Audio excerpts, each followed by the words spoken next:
years ago, I went through a crazy experience in my life. It was terrible. It was the year 2003, and I experienced identity theft. Somebody had stolen my identity. They put credit cards in my name. They had access to my bank account. They took all of my money out of my bank account. I had two different bank accounts. I had a checking account for my business, and then I had a personal checking account.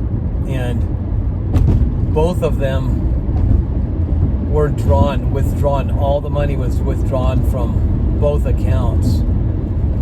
And by the time I became aware of it, I had checks that I had written for certain things for my business and payments on things. They started bouncing.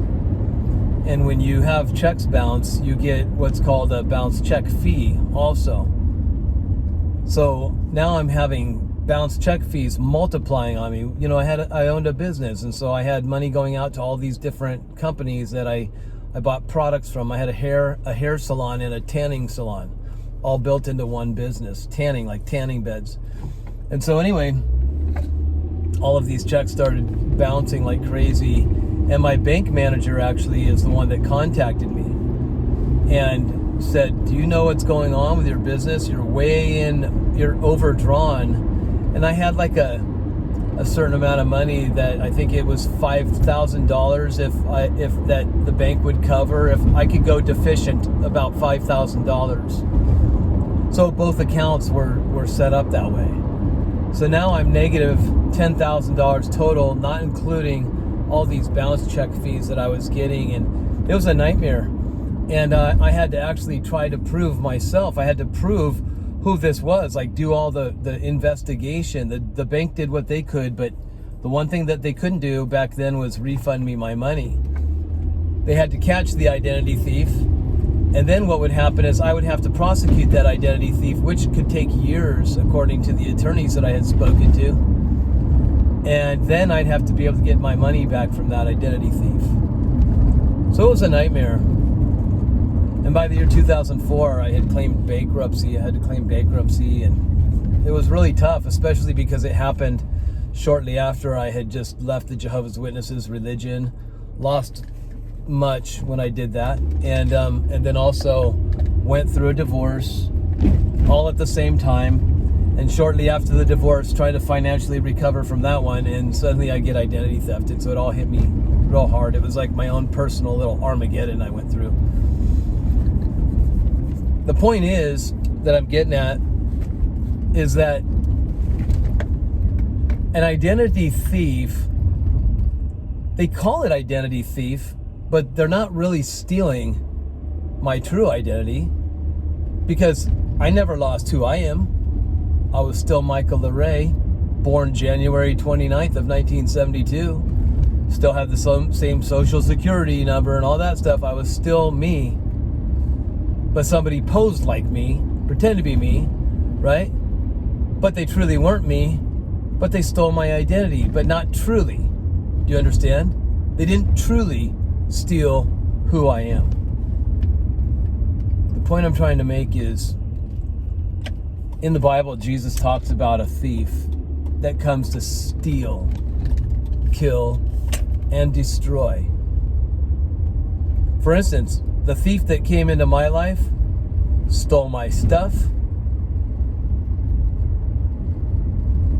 killed all my hopes of ever financially recovering again. And by the way, I had to get rid of my business eventually, because after I got identity thefted, I went through a whole bunch of other stuff and made a bunch of poor choices and just lost everything. And they destroyed my hopes. They steal, kill, destroy, right? And there's a thief that wants to come and steal from you. Now, let me tell you something. This thief doesn't want to take so much your stuff from you, but the thief will. Because if the thief steals your stuff from you, you might be somebody, as myself back then, that thought, maybe, because listen, I went from being a Jehovah's Witness to hearing this guy talking about Jesus on the radio one day. And this man's name was Greg Lehre. And I had been praying to God all night long the previous night to please identify who he is. I'm a lost Jehovah's Witness, and I don't even know who you are. I thought I believed in the true God, knew who he was, but I was just like, I don't even know anymore. And I needed answers to my prayer. And the very next morning, my radio alarm clock went off. It was a radio alarm clock. And it went off every morning to the same radio station. But the following morning, after praying all night to God to please let me know who he truly was, the following morning, my radio station is tuned into something else. This man named Greg Lehre was talking about Jesus, and I was not allowed to listen to that stuff as a Jehovah's Witness. But at the end of his radio broadcast, not only did I find myself listening all the way through, but then I went to my knees and cried out for a Savior. If what this man was saying was true about Jesus, I needed salvation and I needed a rescuer. And then my life changed drastically. But here's what's crazy. The thief came in suddenly and started taking everything. Which can make you think, you know what? Is God really in my life? Because it seems like I just lost all protection. If I ever had any protection, God must not be on my side. He must not even know me. This everything just went wrong at once. See, that thief, he wants to take something from you so that you'll question who you are.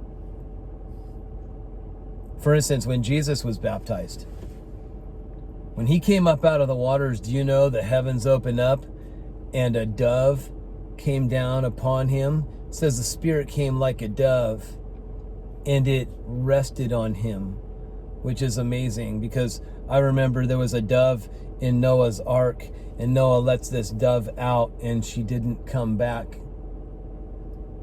And then later on, you see the return of a dove, and this time it rests upon Jesus. It seems like a dove found its resting place after all.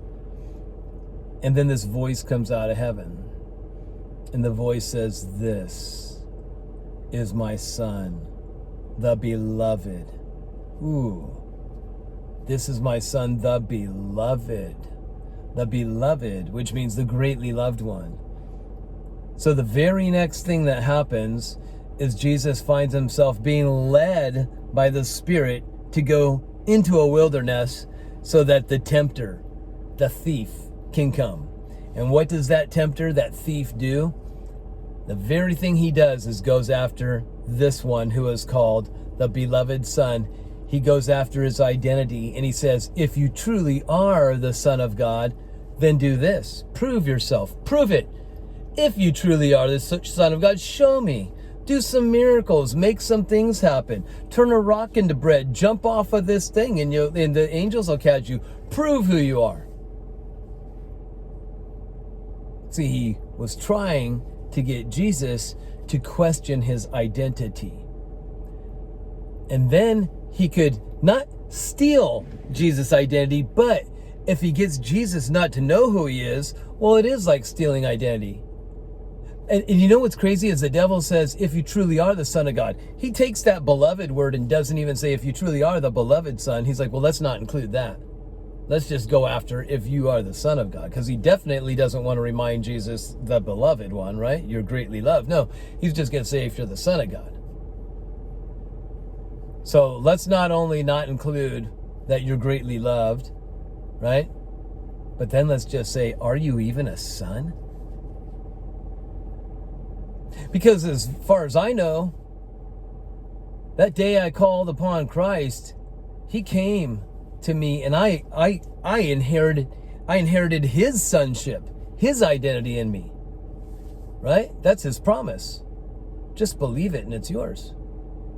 And what came immediately was the thief. And he wanted to steal my identity. And how he did it was by taking my stuff. By using people to take my stuff. Right? The religion takes my family. This other person takes my finances, right?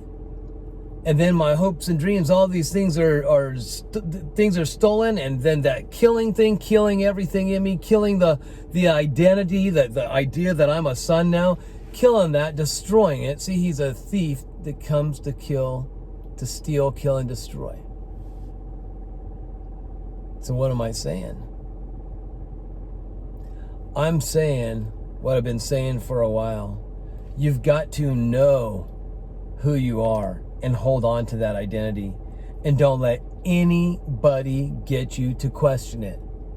Because even if you lose a whole bunch of stuff, loved ones, a pet, your things, whatever it is, you just might start questioning, does he really love me? Does God even care?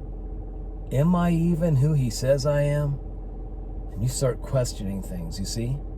Now, the one point I'm trying to make is, the one thing that the thief can't take from you is your identity. And you can't give that identity up. I can't just say, well, I'm no longer Michael Lehre, I give it up. No, I'm Michael Lehre. I can change my name, I can do all this stuff, but I am who I am. I am who I am. That is my identity. And nothing I can do about it can change that. Do you understand what I'm saying? I might be able to change some things here and there, but it truly doesn't change who I am. My DNA will always read that this is who I am. Just like a caterpillar's DNA will always say butterfly. Because according to the DNA of a caterpillar, there's no such thing as a caterpillar. It will always read butterfly. My DNA, your DNA, it says son or daughter of God. That's who you are. So the thief might come and take things and make you think he stole your identity from you, or you gave it away to him, but that's a lie. You didn't, you can't. But if he can get you to believe you lost it or gave it up, then he can start on those other things, killing and destroying. But the very first thing he needs to do is steal from you. So what I'm saying is, hold on to it. You can't let it go, but you can believe you can. So in your believing realm, hold on to it. Know who you are. And like I always say, when you know who you are, start discovering what you've been given. And as you discover all these things you've been given, learn how to use them and use them well. All right, you guys. I hope this message has blessed you. I love you all. Take care, and I'll see you all next time.